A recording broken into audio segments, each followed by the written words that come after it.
One of my favorite public presentations is on science and the paranormal. I love to talk about goblins, witches, ghosts, vampires, and psychic surgery. That's what I want to tell you about today. But I need a volunteer. Do we have a volunteer? Ah, a gentleman right here. And he is in dire straits because he has been diagnosed with a tumor. I'm going to ask him to lie down. Sir, would you? Very compliant. And now we're going to carry out psychic surgery.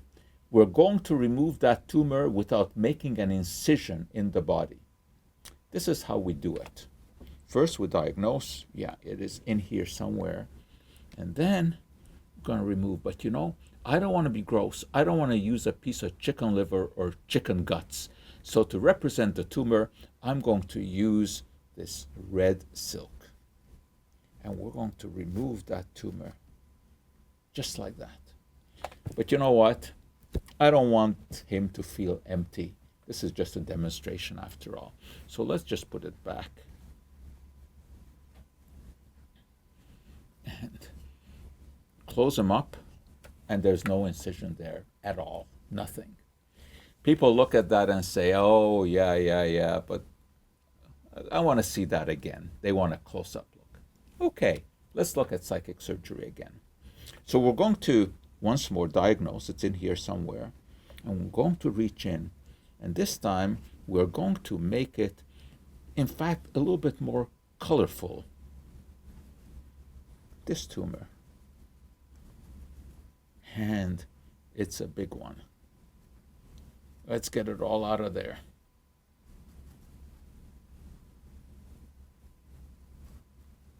Okay, come on. Oh, I think we got all of it. And you know what? I'm going to close him up and ask him how he feels. How do you feel? Good. Take a bow. Take a little bow. And he is, I guess, as good as new. Now, why do I tell you about this? First of all, to tell you about this nonsense of psychic surgery. Obviously, it is done by trickery.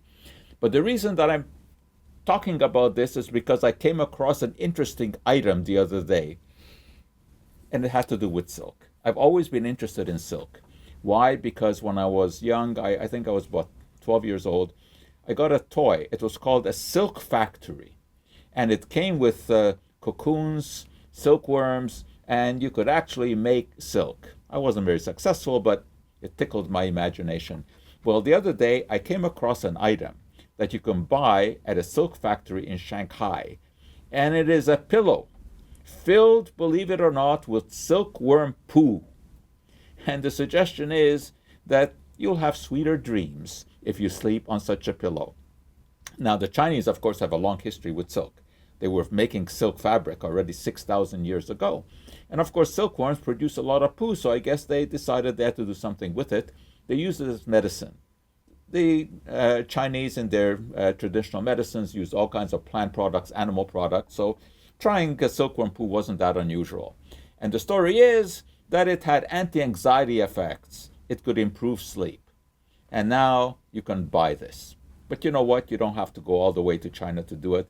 As I understand, Amazon sells silkworm poo, so you can make your own pillow with that.